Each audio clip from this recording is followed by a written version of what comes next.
no anatomical cause of death listed, no significant traumatic injuries, and the child appeared to be of normal growth and development. So once again, it's a very odd, tragic case, very sad case. Once again, it's kind of not the answers that we're hoping. Obviously, when you're waiting for an autopsy report, you're hoping that you'll get a definitive answer, something that we can really work with. But the official result, again, is listed as electrolyte imbalance. I can read the official listed opinion verbatim, just so you have it. It says, death in this male child of unknown age is attributed to electrolyte imbalance. This is most likely, excuse me, this is most likely secondary to a viral gastroenteritis. Blood toxicology studies are negative. There are no significant injuries. So that's what our investigators received and what they have to work with at this time. Again, this case is ongoing. There's still a lot of work to go to be done, and they're looking into lots of different avenues. So even though it's not what most people might expect to hear on the results, our investigators are actively working very hard. A lot of things that they're doing, a lot of more advanced technologies that they're utilizing. So having said that, we do want to remind the public that if you know of a black child that fits this description that's missing, give us that call. Our investigators need that information.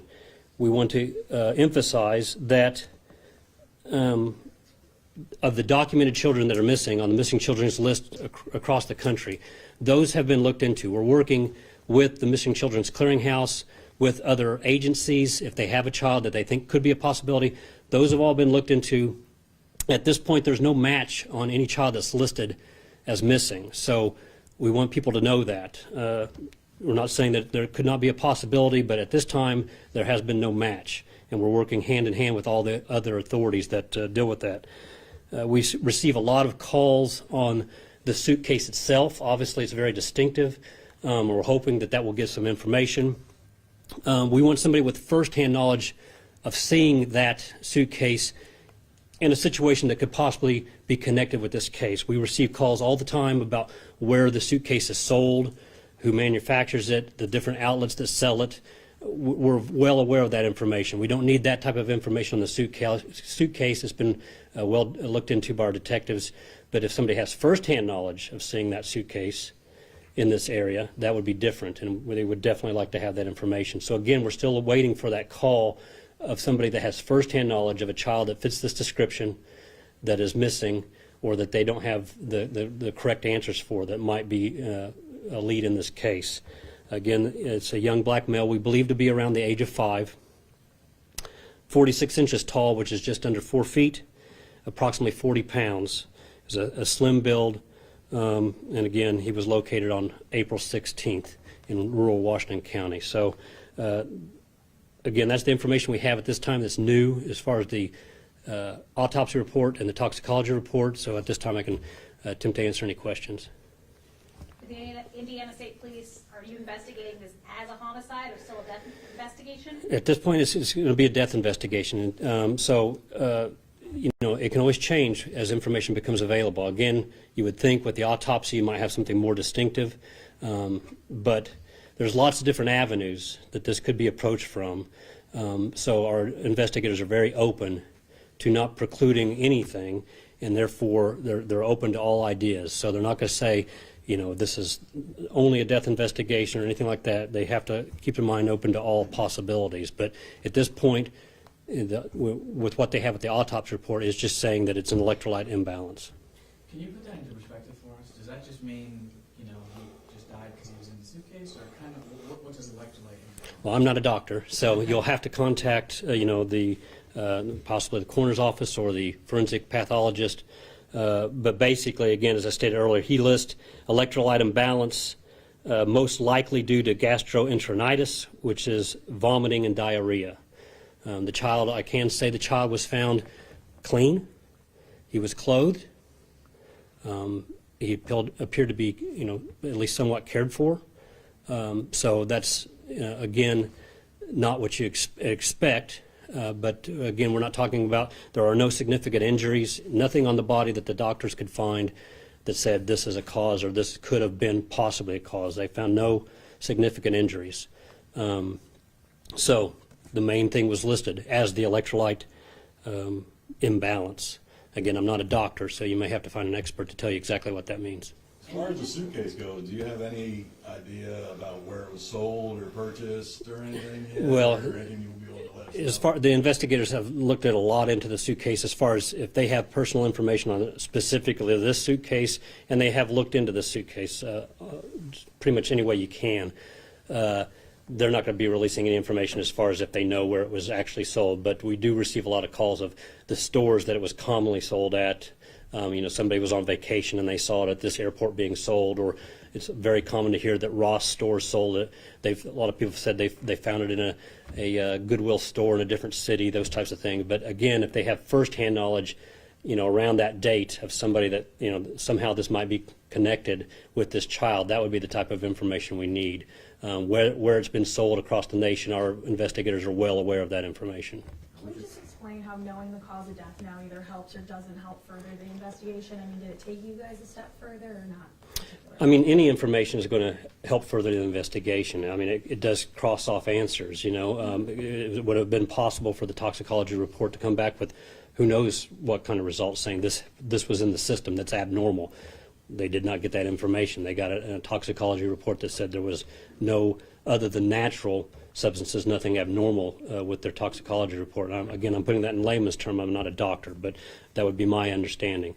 So that is an answer. I mean, knowing that it wasn't this and it wasn't that caused the death, that opens up more possibilities sometimes, but it also precludes other possibilities. So, any information is helpful. It may not be, the type of glaring information that they were hoping to get or maybe assumed we might get from a toxicology report, but again, it's still information that they can use. The description of this boy could apply to so many people. Why not release a rendering or what kind of clothes the child was wearing? Right, and that's been discussed, but again, the main thing is if somebody knows of a black child who fits this description that's missing, they need to give the call. Having a picture shouldn't make somebody all of a sudden recall, oh, that child. If they know a black child who's missing. But what if they wouldn't know the child is missing, but they could recognize the child? Well, again, there's many different reasons, but sometimes, diagrams, drawings, sometimes those renderings can lead to misconceptions as well. So it can open up a Pandora's box of people saying, well, I thought it was this child, when possibly not. So at this time, they feel it's in the best interest of the case not to do that. Aside from the tip line, what other things are you all doing to try to figure out who this child was? Right. There's lots of things going on in the background. Again, I mentioned earlier some very advanced technologies. I can't get into those, but they are doing lots of different things that will hopefully ultimately lead to those answers. Is there any indication that he was alive when he was put into the suitcase? I can't speak on that. Okay. What do you want people to sort of take, because you're saying you checked all the missing databases and that's not working, and, it kind of seems like, we can't really do any, I mean, what do you want us to do after telling us sort of this information? Again, somebody out there knows he was in a zipped suitcase. You've seen the suitcase on TV. He's in an enclosed suitcase. He couldn't put himself in that suitcase. Somebody did. Somebody knows something. Sometimes it takes time, but eventually, we're hoping we'll get that call that somebody has firsthand knowledge. Somebody out there has firsthand knowledge on what happened in this situation because he did not show up in the woods on Holder Road in Washington County by himself. So somebody has information, and we need that person to come forward. Again, all the missing children's databases have been rigorously gone over. They still go over. It's an ongoing process, and that's not led to anything. So the tips that we receive on the tip line haven't led to any hard, credible, evidence or a direction to give the detectives something to sink their teeth into. So we're still looking for that firsthand knowledge if possible. Are you still getting a lot of calls into the tip line, or has that slowed down? They have slowed down over time, but yes, they are still getting tips. Again, a lot of the tips are the same information. We receive the same information for the same child. For example, Cody Bigsby, numerous times, still to this date, which has been verified. It is not that child from Hampton, Virginia, and that's been stated time and time again, but we still get that information. We receive a lot of information on investigative techniques on the tip line. Nothing hard that says I know this, or hey, I knew this child and I haven't been able to contact him, or his grandparents haven't had any contact with this child for a while and they're suspicious. Nothing like that. But we do get a lot of calls about, have you thought about investigating it this way or that way? And I can assure the public that our detectives have not held anything back. There's a lot of stuff going on in this investigation, a lot of very advanced technologies. Speaking of those, is DNA part of that? I mean, I can't get into the specifics, but just rest assured that, pretty much anything that's available to our detectives, they're utilizing that information and those technologies. How frustrating is it keep asking kind of for the same answers? Yeah, it's very frustrating.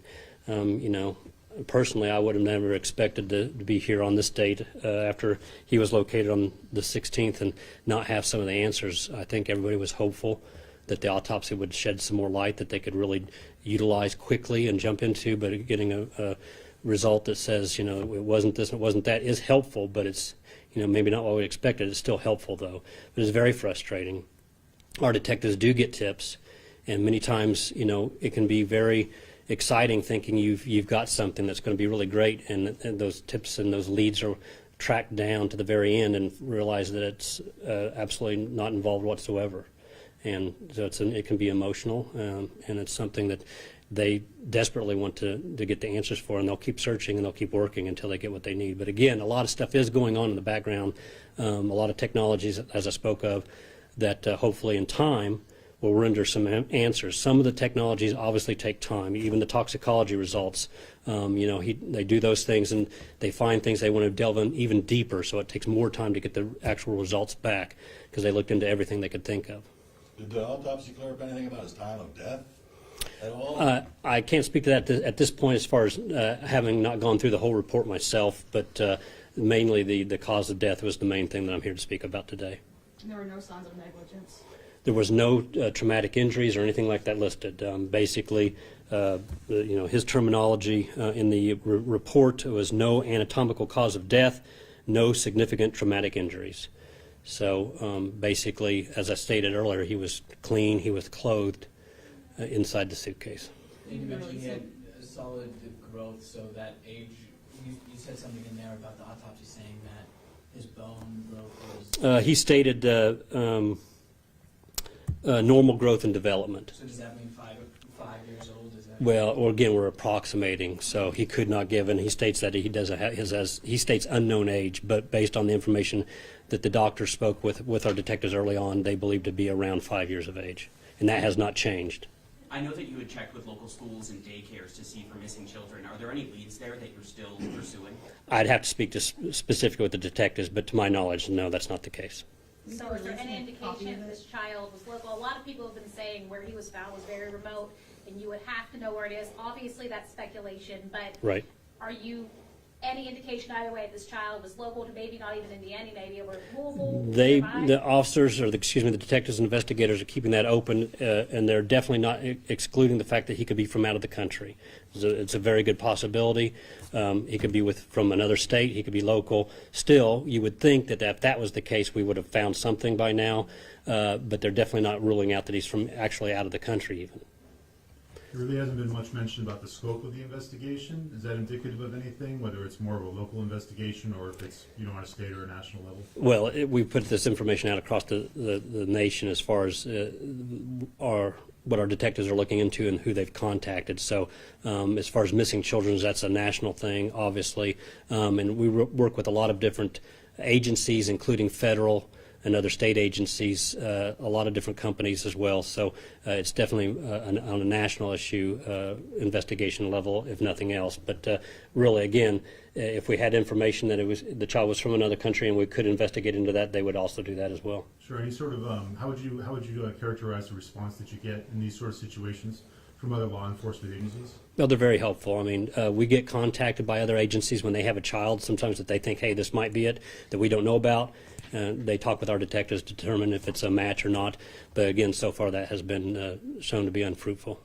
It's been more than a month and the community's already planning a burial. Are you afraid that people are just kind of forgetting and putting it behind them? Well, we hope not, and that's why we do a news release like this, so that we can put that information back out there to show what we've got. We try to be, obviously as transparent as we can. We don't want to do anything that's going to hinder the investigation, so that's why the detectives are very, confident and strong in saying we're going to do this, we won't do that, but we do want to give the public the information that we can and, do it in a way that doesn't hinder the investigation. So hopefully stories like this will keep the word out there.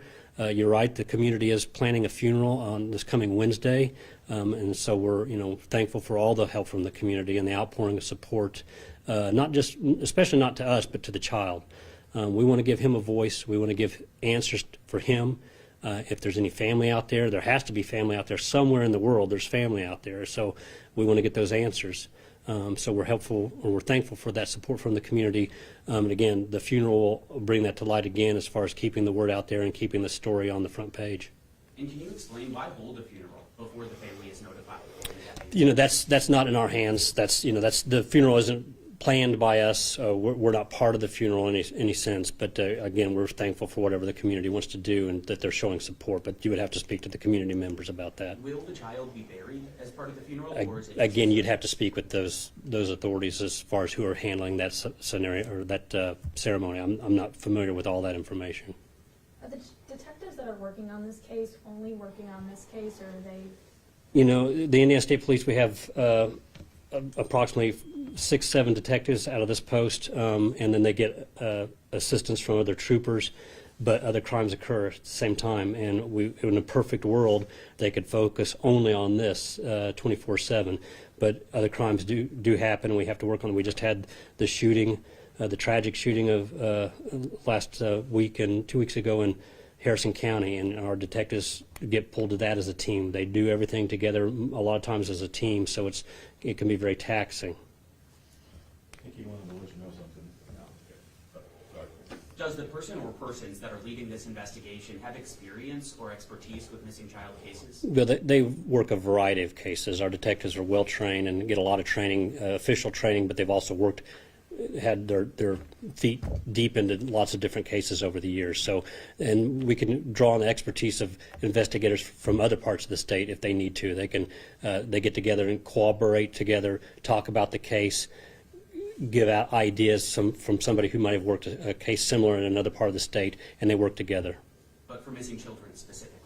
Well, the state police has worked, I can't give you a number, but it's not uncommon to work a missing children's case. When's the last time there's been a case like this around here, if there ever has been a case like this? As far, in my knowledge, this case is different. I mean, this isn't a missing children's case where we have a child that we know exists, and we know who he is or she is, and she's missing. We have a child, and we know nothing about this child, and nobody wants to come forward and say, I know this child, this is my child, or I know how this child got there. Nobody's coming forward when we have the child. It's almost a reverse of your normal case, so it's very different. I just want one question just for clarification. Was he dead before he was in the suitcase, or did he die in the suitcase? Were you able to tell? I can't speak to that at this point. Maybe I can clarify that in the future, and I can speak, but at this point I can't clarify that information.